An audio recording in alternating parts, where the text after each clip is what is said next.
Hello, everyone. It's Nicole from HBCU 20x20, and we are extremely excited to host this conversation on exploring careers in tech. It's not often that we get to have a panel filled with Black women who are in tech, who have made their own unique journeys into tech, and most importantly, made their journey to Cockroach Labs, one of the partners of HBCU 20x20. Today, we'll learn a little bit more about what kind of challenges they've had to overcome, the successes that they've had, what the future of tech looks like, and what kind of opportunities are available at Cockroach Labs. But before we get to the panelists, I'd like to introduce Waverly, who will speak a little bit more about Cockroach Labs. I know that when I first heard the name Cockroach Labs, I was like a little bit curious about what Cockroach Labs did, but I know that Waverly will have you all covered in answering any questions that you might have before we dive into the panel. So with that being said, we're going to pass the mic over to Waverly. I'm going to stop sharing my screen, and we're going to have Waverly as the host.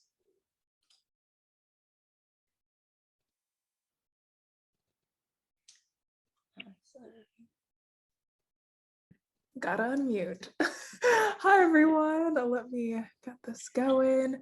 All right, I'm Waverly. I'm a campus recruiter here at Cockroach Labs, and I hire all of our interns and new grads and help out with the programming once they start with us. We're going to start off with a brief introduction to Cockroach Labs if you're not familiar or you're curious about what we work on here. So yeah, I'll just start off with Cockroach Labs is the most highly evolved database on the planet. We partner with developers and companies of all different sizes, so they're able to build their world-changing applications. Our motto here is to scale fast, survive anything, and thrive everywhere. Very similar to a cockroach. Cockroach DB easily replicates and makes sure that everything is working smoothly. So you might be asking, why do I care about databases? You know, I'm not a software engineer. I don't care about it. That seems very technical. But you actually interact with databases in your day-to-day. So when you're on social media, when you are booking a ride on Uber, when you're ordering food on DoorDash, you are interacting with the database somehow. So that's how Cockroach Labs is connecting with all these companies and developers. When they're building these applications, the infrastructure is all built on a database. So that's a little bit about that. A bit about our company history. Our co-founders started working on Cockroach DB in 2014, and this just started off as an open source project for them while they were at Google and Square and all these cool tech companies, and they saw all the qualms and issues that they were facing when they were building out Google Spanner and things like that. So they took it upon themselves to build their own product that other developers could easily use as well. In 2015 was when we hit our Series A, and every year since that, we've been growing a bunch. Last year was a big year of growth for us, where we doubled in size to 200 employees, and now we're currently at 350 following our Series E raise. By the end of this year, we're supposed to be at around 400, so a lot of growth and definitely exciting time to be joining us. We're also based in New York, but we also have offices in San Francisco and Toronto at this time. And then you'll also see on this slide are just a few of our partners that we have that currently use us. To touch on our core values, we have these 4 here. So commit to excellence, establishing balance, being transparent about both highs and lows, and respect. So committing to excellence, this is a very technical and hard product and hard project. If it was easy, everyone would be working on it, but we are dedicated to making sure that this is the best database out there and making sure that we're able to do so. So committing to that. Establishing balance is something that's really important to us, and we believe that everyone has a life outside of work, so being able to have that flexible time off. We have Flex Fridays each week, which is a no meetings day that our folks will self-manage themselves, and they can work on their own side projects or catch up on work, however you want to use that day. being transparent about both highs and lows. So each week we have a meeting with our executive team where they go over things that are going well and things that we'd like to improve on. And just as exciting as it is to talk about our wins, but also where we're falling short and where we're looking to improve on as well. And then overall respect. We know that everyone has come from great schools, great companies, and making sure that we're able to have an open mind as we go into this hypergrowth stage that we're in right now. I believe Nicole will also send over this link as well and how you can connect with us afterwards. But if you are interested in software engineering internships or new grad opportunities, you can go to this link here, and we'll also send this over after. All righty, I will pass this back.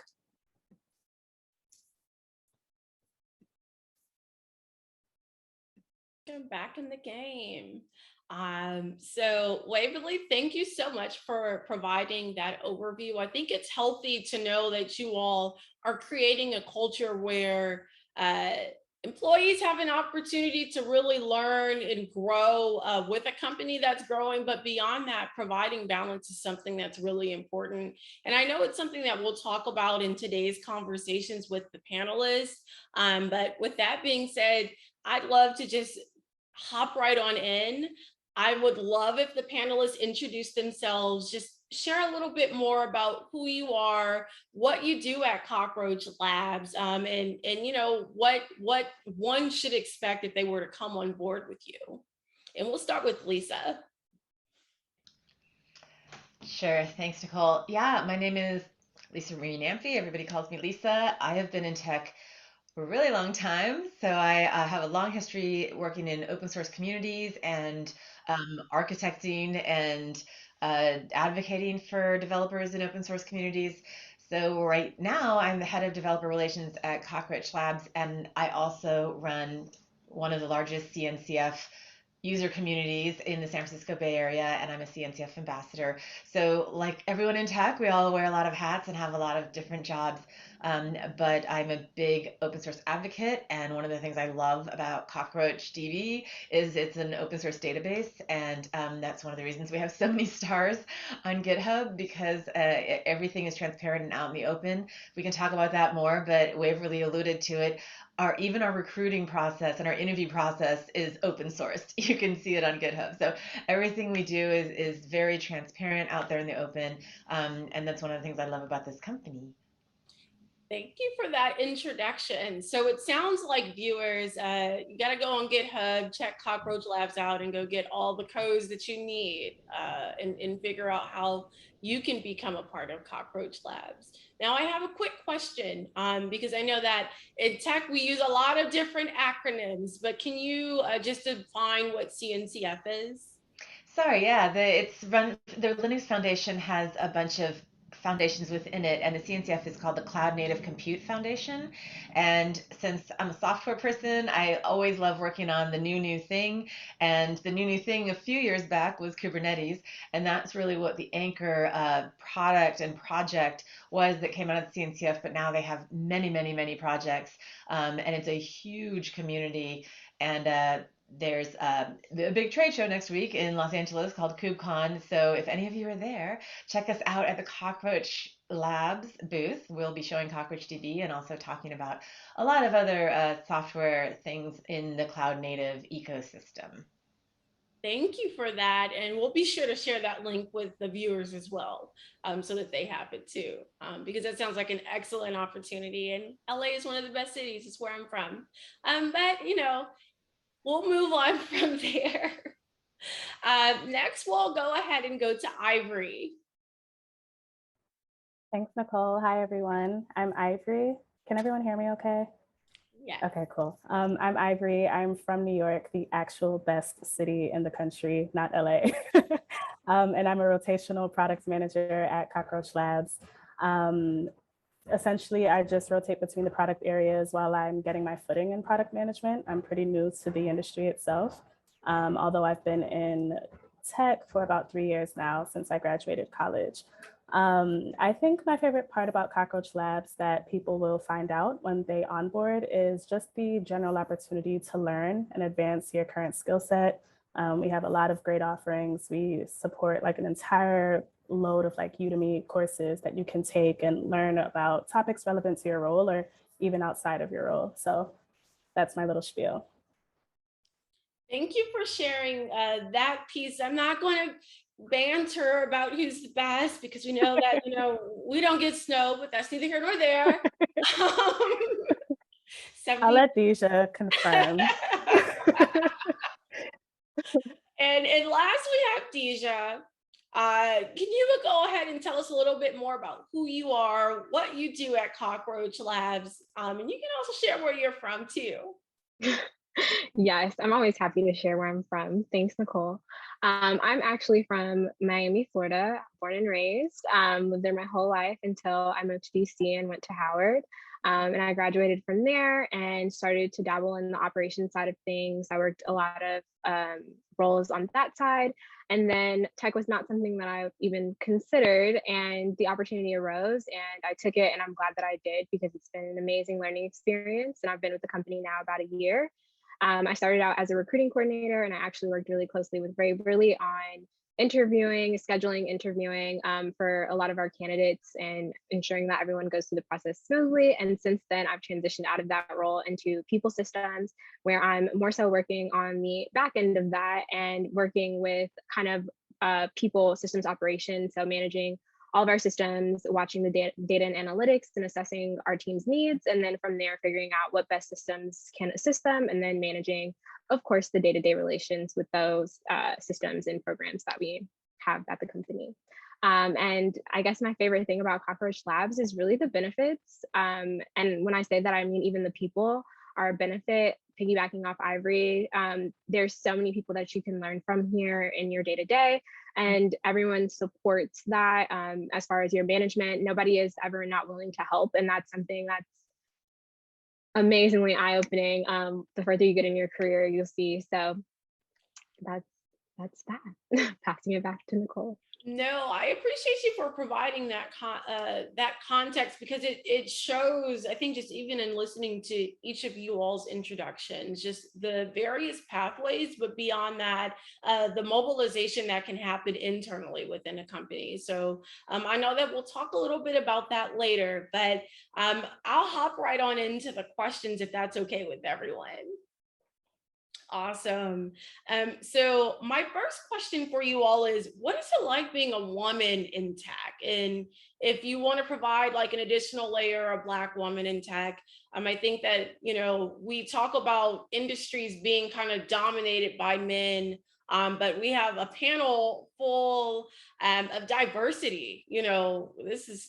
I think this is the first for HBCU 20x20. A lot of companies sometimes struggle in trying to pull this together, but Waverly made this happen. But I'd like to just know a little bit more about you all's trajectory getting here in tech in general. So I'll leave that open-ended and see who wants to go first.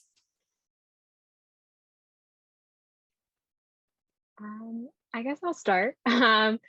So as I mentioned, I've only been with the company about a year now, and I started temporarily. I actually got brought on for a specific need, which was getting our candidates through the process quicker and kind of expediting that, seeing where we could fix the bottleneck in our prior process. And after that, I was asked if I wanted to join the company full time and jumped at the offer. I think being a woman in color in tech is interesting.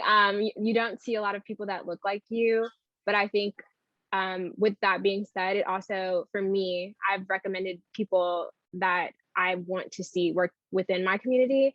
And I've been looking on the bright side of it as an opportunity for something to fix. And the fact that we have the connection and we can reach out to people that we know that can be in tech, and that's bridging the gap. But main thing is not a lot of people look like us, but it has been a great experience from my time with this company, I'd say. Thank you. Yeah, we get asked that question a lot. And it's an interesting question because, well, first of all, I've never been anything else, so I don't really know how to compare it to from like a literal experience. But Of course, our whole lives. I mean, I grew up on the West Coast. I grew up in the San Francisco Bay Area. My family's Haitian, like Waverly, and literally like still lives in Haiti. And so growing up, I was always different. I was always, the one with, just the only one in the class of Haitian, but definitely also one of the few women of color. The nice thing about the East Coast is there's just much more diversity, I think, and representation, particularly among African Americans. And like we don't have historic Black colleges in the West Coast, right? It's really very much East and South.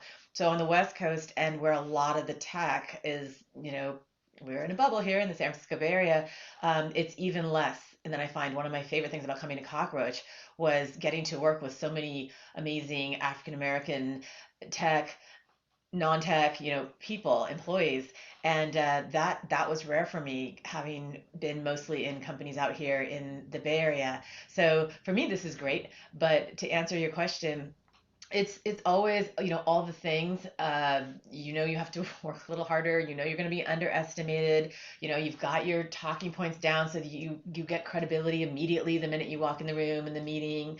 And whether it was when I was younger too, the age is part of that too, letting people know, starting sentences with, well, I've worked, in this field for 20 years, or just showing people I'm not as young as I look and I have credibility. So you're just constantly just scrapping for that credibility, whereas other people walk in the room and they just have it when undeserved, right?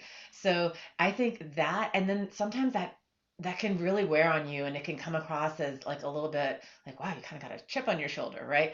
So you're always constantly going for that balance. And one of the things that I try to do a lot when I'm mentoring and talking in events like this is talking about lending that credibility and lending that privilege, because that goes so much. I mean, just to give somebody that opportunity, or to say, to shout someone out, to give them the credibility, because it's so hard for us to do it ourselves, because it just, none of us wants to just like be that. But that's what other people do. So if we do it for each other and we're always lifting each other up, that just goes so far. Thank you for providing that insight. I think that even as an organization, when we ask that question, I don't think I've heard a response in framed that way. So I appreciate you for that, and just providing that insight. Sure.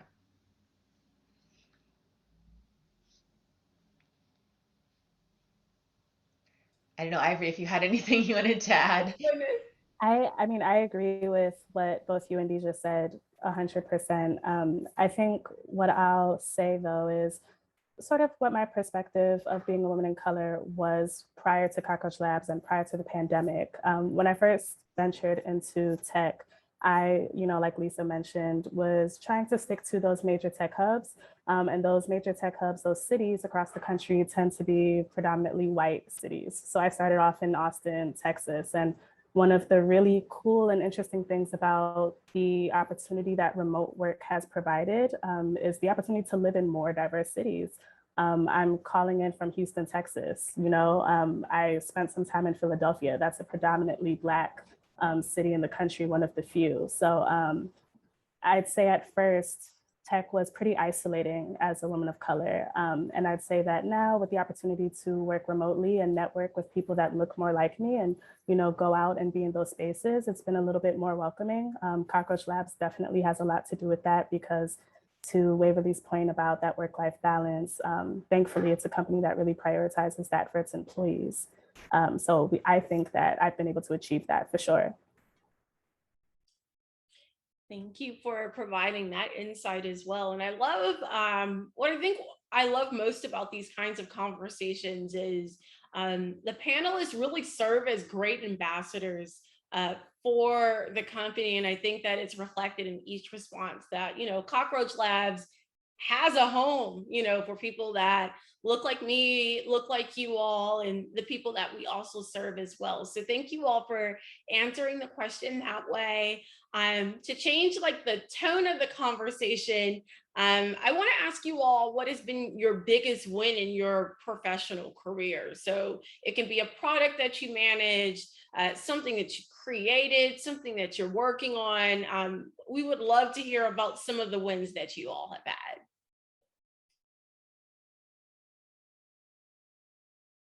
I can go first here.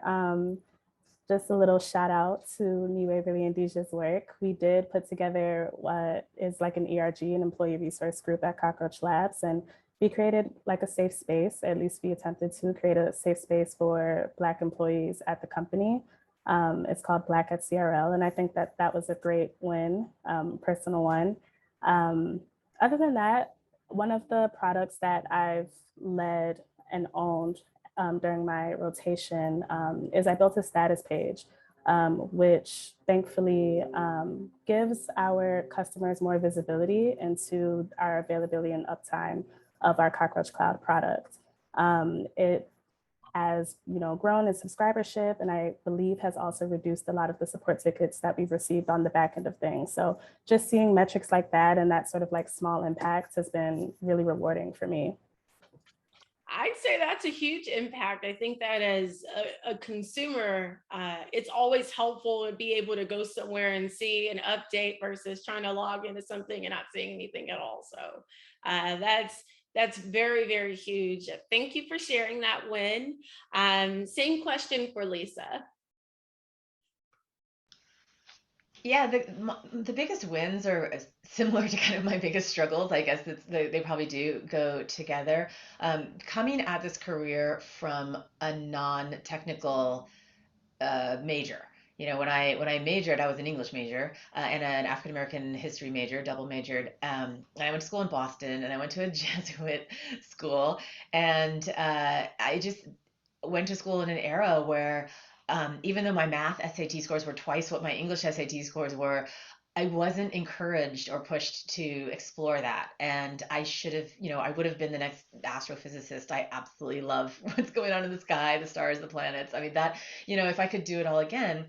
And so then coming back to the Bay Area, where everybody I went to high school with was building, writing software applications and putting them out there for free and open sourcing them. And then they were all getting swept up, and there was the technology that became a lot of the early startups. And I got into that because I loved it, and I kind of self-taught, learned the Unix, I learned PL SQL, Pascal, like I just learned a lot, just trying to make myself relevant. But I was never a developer. I never wrote code for a living, and I still haven't. And to be able to carve out this career where I'm advocating for developers and I'm architecting some of the largest, most impactful open source communities, to me, it's been a daily struggle to get over that. We're working in a very engineering driven industry, and mostly for companies that are a very engineering driven companies, and to daily walk in and to get that credibility and to make sure that to be able to have this career without having that background has been a real, I would say, success. One of my biggest wins. And then the most reward, and then to be able to give back, to be able to mentor and work with so many particularly young women has been probably the most rewarding side of it. Thank you for sharing that. I think that even listening to kind of like the trajectory of not really being able to tap into the kind of things that you wanted to do because there were expectations kind of already placed onto you, and seeing where you are today is really inspiring. So thank you for sharing that. I think that that's kind of touching, knowing that your background isn't necessarily technical. I mean, that can be empowering, because I think that a lot of the HBCUs that we serve aren't necessarily STEM research institutions or focus institutions, but those students who are in liberal arts or are in the social sciences can also tap into careers in tech. So thank you for sharing that. Absolutely. I love my English major. At the end of the day, I said maybe I regret not being an astrophysicist. I actually love my English major. I've published 2 books on technology. I'm definitely a stickler for the English language. I can't stand typos. I do think having a humanities major has served me so well. And my mother was an English professor at Stanford. Like this was kind of also defaulted into me. And my brother was an English professor in New York City. So there's definitely a lot of that. And I love having that well-rounded background, because if you look at people who work at Cockroach, there's so many musicians, there's artists, there's so much creativity. Tech is a really creative space, and developers are really creative. So if you didn't graduate with a tech major, there's lots you can do. You can take boot camps, you can sign up for a lot of things if you want to bridge some of that gap and actually be a developer, because then you do probably need to go take those skills. But those boot camps, there's a lot of stuff online you can do. So you can make it a little easier for yourself if you want to do some of that catch up. I could have made it easier for myself if I had taken some of those classes with the career I chose. But I also have skills that people don't have that weren't English majors, right? So I just think a balance is really important. And I love our recruiting team because they look for a balance when they hire people. And then you get that diversity in your team, and diversity of thought, as well as other types of diversity. So if you want to be in tech, you don't have to have a tech major. But if you want to be a developer, there's lots of ways to kind of make up some of those gaps. Thank you for sharing that. And we'll also, on our HBCU20x20.org website, share some resources just so that you all can take advantage of what's out there in the world if you're looking to go that pathway. I think that our last panelist is Dijah. What are some wins that you've had? Yeah, I think my new position overall is a huge win for me. Prior to this, I really had no real insight into what I wanted to do. I came from a background of film and TV. I graduated from Howard with a TV production degree, and that was where I saw myself going. And I think, like a lot of people out of college, they realize that sometimes necessarily things aren't gonna fall the way that they may. And when that reality came, I was like, okay, well, what can I do now? What else am I good at? And I think, with that being said, one of my favorite things about film is like editing, and I'm detail oriented, and I got to apply that to my career. And that's something that I didn't even know existed. Prior to this, when I was working as a coordinator, I got given a lot of opportunity, and I think that manifested this career for me, which is a huge win because I never had that much responsibility. Here I've built out service desk to help us manage our scheduling request tickets, which also has cut down on the time that we spend managing tickets. We went from having a coordinator of 1 to 4, and I've trained all of them and helped onboard all of them. So that's just been a major learning experience for me. And I'm proud to say that I've had an impact at a company that I've only been at for a year. So again, to Lisa's point, you don't have to have a tech background. You don't even have to be thinking about tech, and your path could really fall in your lap, because people systems is literally all details, all minute things. And it's now became my passion. So definitely would say my biggest one is moving into this role. Thank you for sharing that. And I love when I hear us talk stats. So congratulations for everything that you've done this year. That it really matters. It really matters. So my next question I have for you all is, what is the future of tech? So I know that Cockroach Labs deals with databases. What does that mean? What does it mean for the future? I think that when you think about like clouds, you think of kind of like 2 companies and maybe that's it. But you all were founded, relatively just a few years ago in 2014. So what kind of impact have you all been able to make in the industry? And beyond that, what do you all see as the future, and how can people get involved?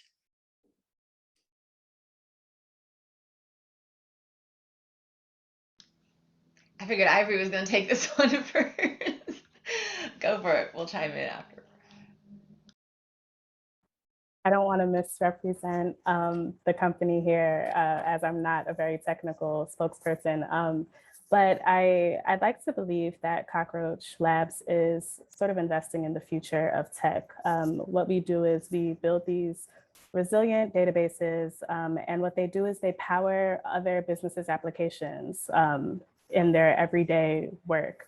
I think that often we overlook the power that B2B or that the B2B model has And that's one of the things that really attracted me to Cockroach Labs, is just that B2B model. We empower other businesses to build the future of tech. And that, in my opinion, puts us in the passenger seat, to this, this journey to the future. So that's what I really love about Cockroach Labs. And that's the position I think that we hold in this future. See, that's an awesome way to put it, the passenger seat. We definitely, we want to be the database for that developer with the next $1 billion idea. Doesn't mean it's going to be the next $1 billion company, but that $1 billion idea, we're going to be able to be the database that gets you there. And I think Waverly put up a slide at the beginning of this, which showed some of the innovative type of customers we have. We've got the DoorDashes and Netflix and a lot of gaming, Dev Sisters and Roblox, a lot of great customers out there that have data intensive applications that they want to run in containers on the cloud, or they have we have multi-region capabilities, so you've got to have your data all over the place. So we provide a lot of things that other databases don't, but we really don't want developers to have to think about the database. We want to be the database of choice for the developer that just wants to build the really cool application. And we want to help you build the really cool application because, no one wants to sit around talking about databases. Let's talk about the really cool application that Netflix or DoorDash built, and we do that. We have our customers come on to different programs that we do a lot and talk about the cool stuff that they've built with us. So, we're kind of okay being behind the scenes and being able to empower that kind of innovation and empowering our customers to tell amazing stories. Thank you for sharing that as well. I think that I honestly like that analogy because visually I could see that, like, you all are riding into the future with everyone else that you're empowering. So thank you for that. And Dijah, did you have anything that you wanted to add? I think Lisa and Ivory knocked this one out the park. They really said it all, and yeah, they covered it beautifully. Thank you for that. So my next question is in regards to students preparing for careers in tech. I think that oftentimes when we have conversations, they kind of talk about, like, I want to work at the big companies, so the FANGs and the companies that have kind of been around since the beginning, that there are so many amazing startups and organizations that have scaled, like Cockroach Labs, that students should consider. So can you all provide further insight into the differences between working at a large company versus a company that's growing and working to, I don't want to say dominate the industry, but you're just growing. What are your thoughts on that for students?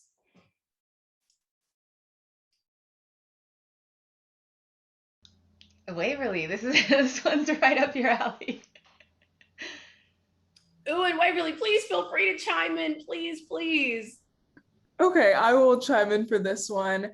At the end of the day, I think it's a personal decision if you want to go to the big company that everyone knows about, or if you want to go to an up-and-coming company as well. I think for myself, I was really curious about joining a company that was up and coming and growing, because you do have the opportunity to make a lot of impact when you're at these companies, and we have so many processes already in place, but are so much that we need to cover as well. So you're able to say that you were, the person that owned XYZ project, and now it's, wherever it is 10 years down the line, versus when you're at a larger company, you might be working on like a smaller project that might get lost in translation, or as folks are iterating on things. So I think it just depends. Obviously, at the larger company, you have bigger teams and things like that, but also at the smaller companies, you can work on those big projects and then take that experience as well. So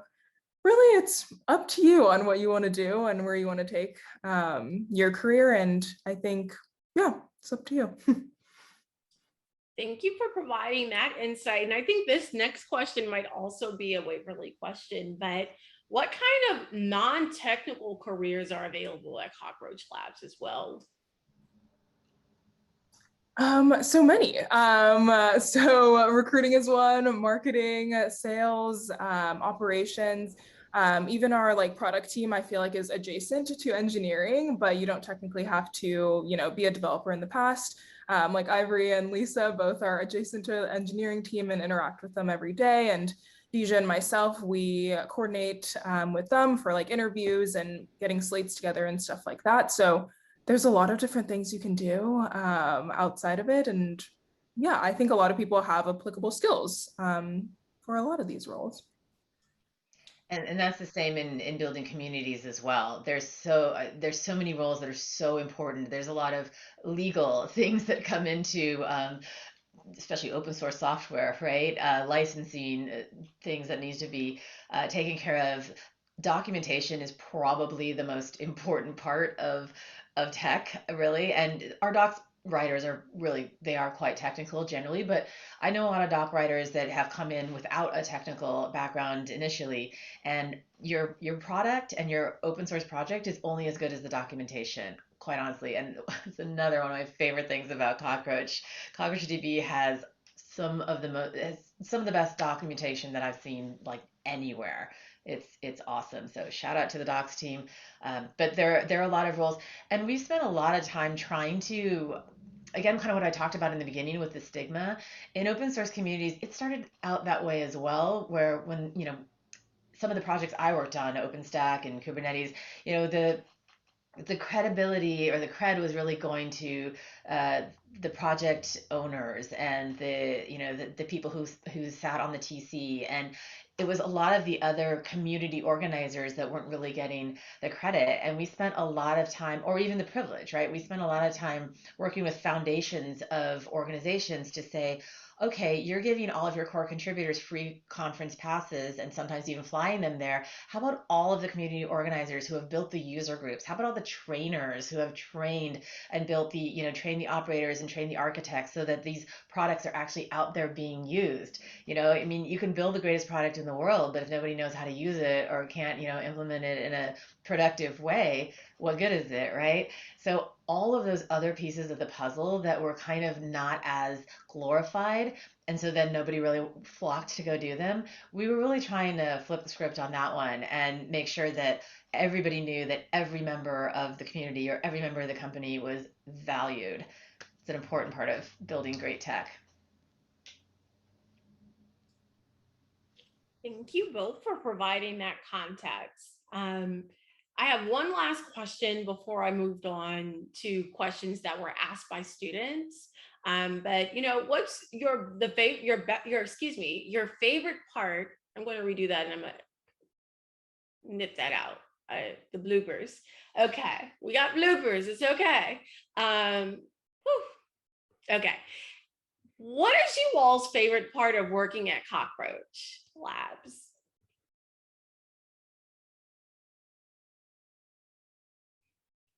And for some reason, I feel like the answer could potentially be the people, because I think that you all really have that kind of culture, but beyond the people, what is it about Cockroach Labs? Like if it were a tweet, but then you expand it a little bit longer so it becomes a thread. What is it about Cockroach Labs? Because I think that there is a true commitment to Cockroach Labs. I hear from each of you where you feel seen and you feel heard in a way and valued, most importantly. But what is it for you?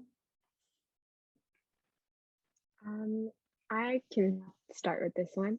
I would say for me, it's the opportunity for growth. There really is so many opportunities here, and it's really up to you, the path that you want to go down.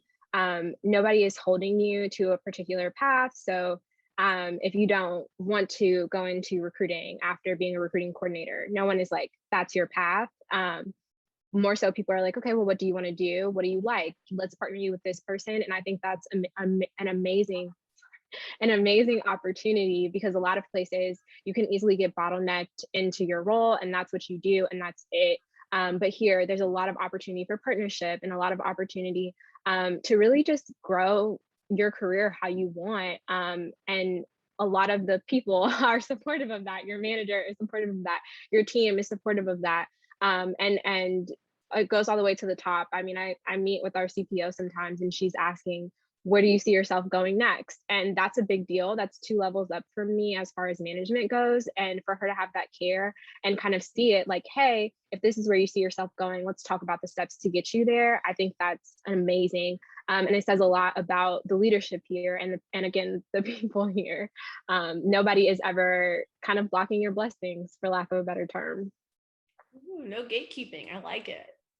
Yeah, I agree with that 100%, Dijah. I think I'll also add that just generally, and this might sort of sound like the people answer you told us to stay away from, but I think the leadership at Cockroach Labs is really, really good. I think that there's a great opportunity, especially for someone like myself who's pretty early on in their career. The opportunity for mentorship is, I mean, we're not lacking in that department at all.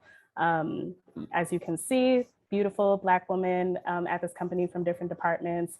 My boss's boss is Black, which, you know, was one of the things that attracted me here. There's, I mean, a lot of people of color in leadership, in my opinion, or there's enough for now. I take that back. There's a few. And I think that the opportunity to learn from people like that can relate with you from many different spheres of your life is really valuable. I'd say secondly, the product is also really enticing, like at this company. It's extremely complicated, extremely difficult to learn, but sort of to what, you know, we spoke about earlier, it's honestly very just futuristic almost. Like I think there's a lot to be said about the future of the database industry, and all of the things that we're doing is just really innovative and really cool. And so those are just a couple of things that I like a lot about Cockroach Labs. Yeah, and I mean, the accountability. So when we talk about diversity and inclusion, we now talk about D, E, and I, right? Because the E, I think, is the really important part, and it's basically the part that puts the accountability in there. And I love, in my first week, our CEO was talking at the all hands, and he was showing the numbers. The accountability is all the way up to the board, and so it's not buried in an HR department where it just becomes a numbers game. It is accountability all the way up. And I got to Cockroach in my first week and I was like, this is by far the most diverse place I've ever worked. And then to hear our CEO on my first week say, we're not doing good enough, we need to work harder at this. And I was like, oh my gosh. So it was cool. It was really cool. There is accountability all the way up to the board level. So which means the CEO, the head of product, those are our 2 board members, and our head of product, our CPO, is an African-American man. Awesome, awesome person. Love him to death. And so it just sets the right message around the company. So it really is the people, but it's also, I love our crazy brand that we all lean into. You know, we are different. We're different than any company out there. And, you know, to your big company, small company question, I've only worked at 2 companies that my mother had ever heard of, right? And they were probably my least favorite jobs, honestly. You know, to be able to work for this fun startup that just really has a lot of fun with it, you know, and to lean into this quirky brand, it's memorable. My late mother would have remembered this company, even though she had never heard of it before. She would not forget it because of our fun brand, and that just sets the tone throughout the whole company. We have fun with it. We have fun building our product. The product is written in Go, so it's one of I think it is the largest Go project out there, which makes us unique there. And it's just a blast working here. Thank you for sharing that. And Waverly, did you want to chime in as well? Sure. I think I echo a lot of what everyone else said. I think another part is the work-life balance.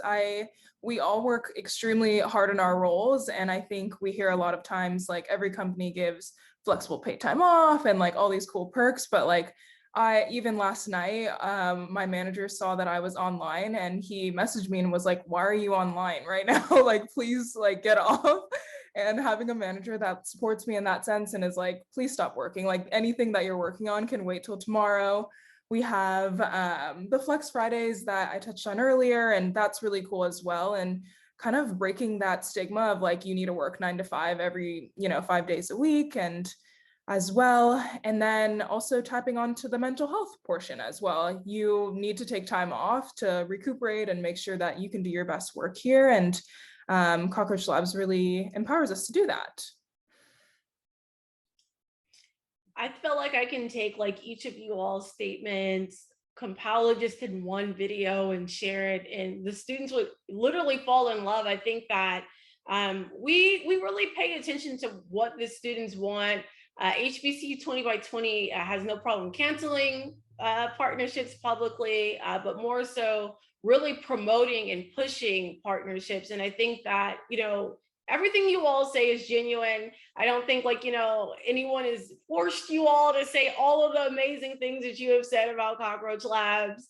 But it's just really phenomenal to hear, you know, all of what Cockroach Labs has to offer besides, you know, a career and a salary, you know, for you to live your life. So I think that it's beautiful to see this kind of community that has been built. So I want to dive into the first question a student asked. It's a question I also had. And I think that it taps in a little bit to what Lisa was talking about and kind of like the quirkiness. So the question is just flat out, and I don't know who wants to answer it, is why Cockroach as a name? That is the #1 question that we get across the board, no matter what show I've been working at.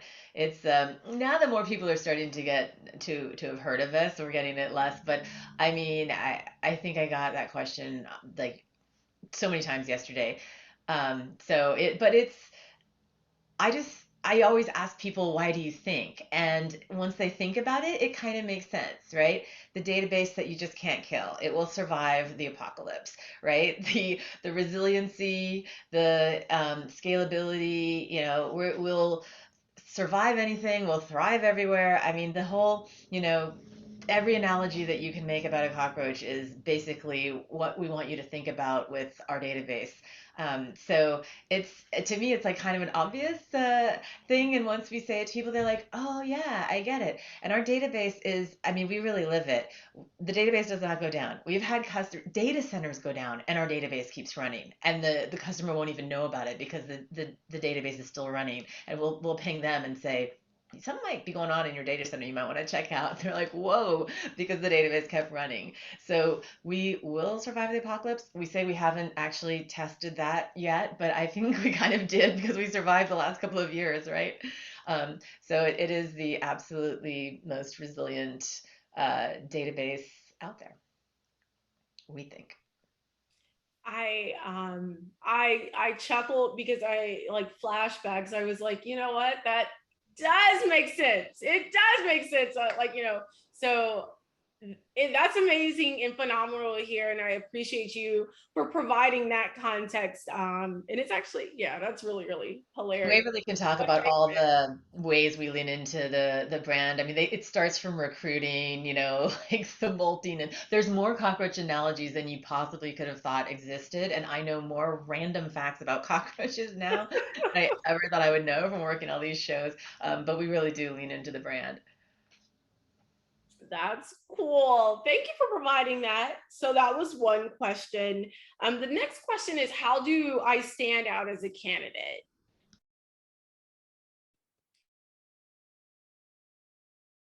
That's a Waverly question. Okay. Yeah. Yeah.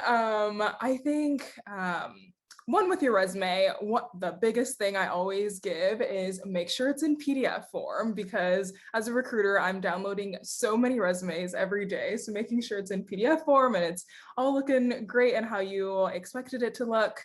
And highlight your wins. If you haven't had past internship experience or work experience, I know you can tap into clubs that you're a part of, volunteer work, and highlight those areas and show your leadership skills and what you're doing in your free time as well. When you're applying to roles, you can also take a look at your LinkedIn and see who's connected at those companies. So a friend of a friend of a friend, or whoever it is that can get you in touch, instead of, you know, going into the black hole of applying as well, which it can seem like. So yeah, using your connections, I think, is a big one. and yeah, highlighting your wins. Thank you for providing that context. And I think that it's helpful, even that tidbit, something as simple as your resume being in PDF format. I can only imagine what it's like downloading a whole bunch of like Word documents onto your computer. So it's something we've experienced. So students, PDF format with your resumes, your first and last name on them. So it's not just resume tuning 21 or fall 20s. I've seen it all, everything but the names. So names in PDF format, and always document your wins. So thank you, Waverly, for that. The last question I have is, how do we find a mentor in tech? I think what I would probably phrase the question as is, if you have mentors, how did you all go about seeking your mentors? Yeah, this is a great question. I think this is the most important part of the networking and creating opportunities for yourself. And it's up to us to, once we get somewhere, to lend that credibility and lend that privilege, as I was talking about before. But how do you go out and get that? How do you make that happen? And this is, there's so much out there on this, and I could go on forever about it. But just some, things that I've done. Your mentors can come from all kinds of places. A lot of my mentors don't even know me because they're authors of books that I've read, or they've given talks some places, all the places that you can learn from. But then the mentors that are going to open the doors for you also, in the network, are super important. So sometimes if I'm at a conference and I see a speaker that I really admire, I will get way out of my comfort zone, and I mean way. And I will go up and wait in line, and I will introduce myself to that person, and I'll ask them a few intelligent questions, and I'll ask them if I can have a follow-up. I'll connect with them on LinkedIn, and then ask for 7 minutes of their time.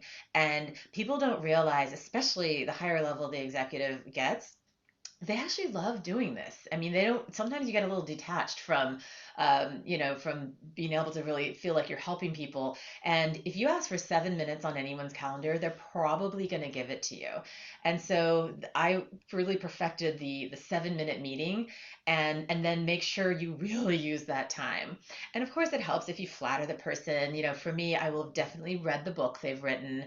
I'll have seen a bunch of the talks. I'll say something that will indicate that, and then I'll ask for their time. I'll have a very specific ask. So there's a lot of things you can do to make those connections, but you can connect with people that you don't know, and don't be afraid, because people will absolutely be willing to help.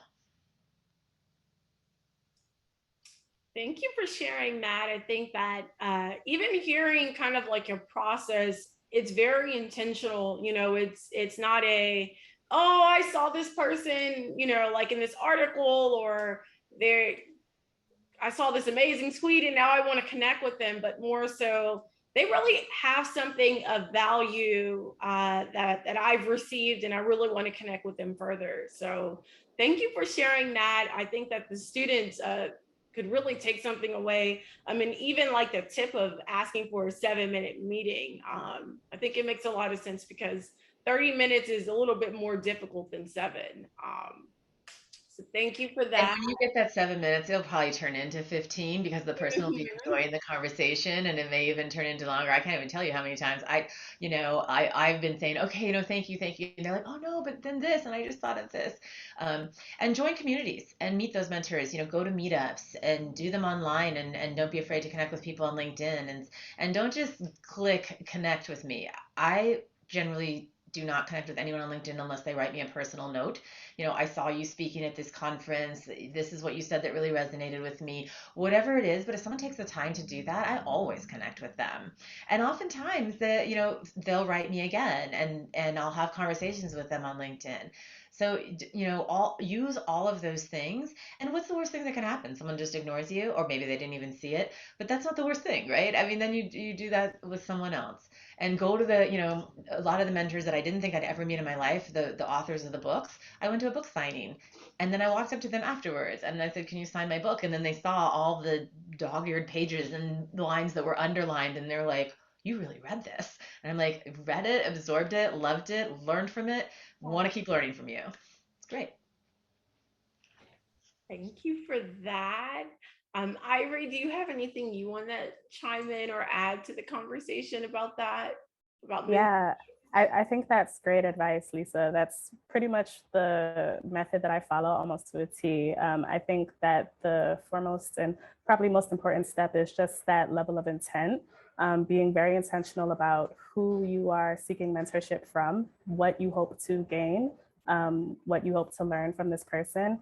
And also what you plan to give this person back. I do believe that most relationships should be, mutually beneficial, for both parties. And I don't think it hurts to ask the person, is there anything I could ever, do for you, if it's just a perspective, or if you need me to share content or whatever the case may be. You never know how you can help other people. So it's really great to ask. I also like your point, Lisa, about joining those communities. A lot of my mentors have come from some of the various Slack communities that are out there. So we know there's like Black Women in Products is one, Women Who Code is another, Dev Color is, another one.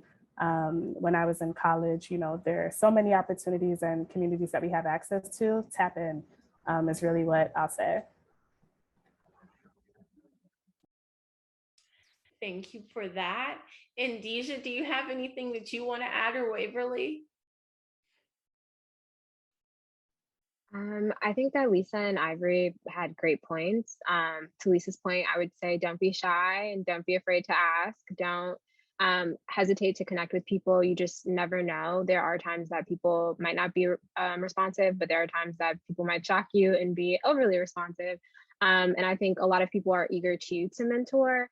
And that's one way that helps me not be shy to ask. I know people are seeking out mentors because people want to pass on their knowledge. It's the circle of life.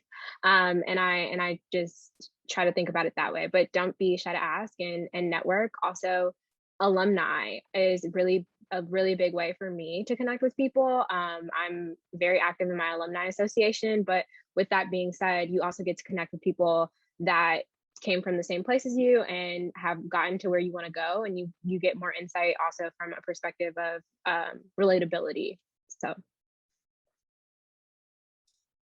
thank you for that. I think that, Waverly, did you have anything that you wanted to add before I kind of wrap it up?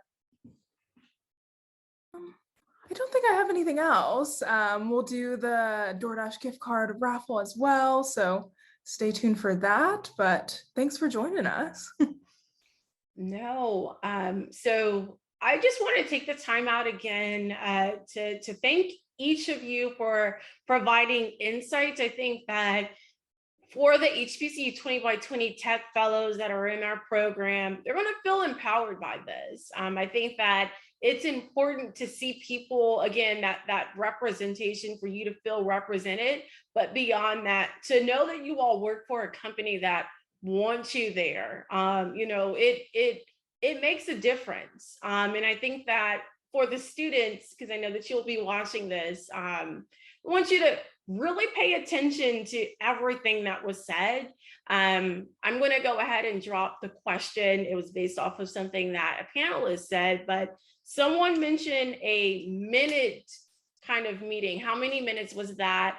The first person to drop that in the group me will get $75 from HBCU 20x20, cash out to them. But then beyond that, in order of when it comes in, we'll give away those DoorDash gift cards. So good luck. That means that you had to watch the video from the beginning to end to even get to this part. So that's the T.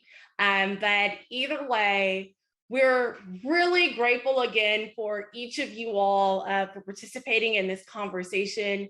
We're really excited to hopefully get some students over to you all at Cockroach Labs, and even beyond that, those within our professional community who are looking for careers in tech or in non-tech, but are interested in working at a startup. There are plenty of opportunities there. We'll be sure to make sure that the link to Cockroach Labs and all of the careers that are available are not only in like the description here, but also on the HBCU 20x20 platform, so you can also check it out there. But Beyond that, thank you all again just for participating in this conversation on exploring careers in tech with Cockroach Labs. So it's Nicole from HBCU 20x20 signing out, and I hope that you all have a great rest of your day. Bye.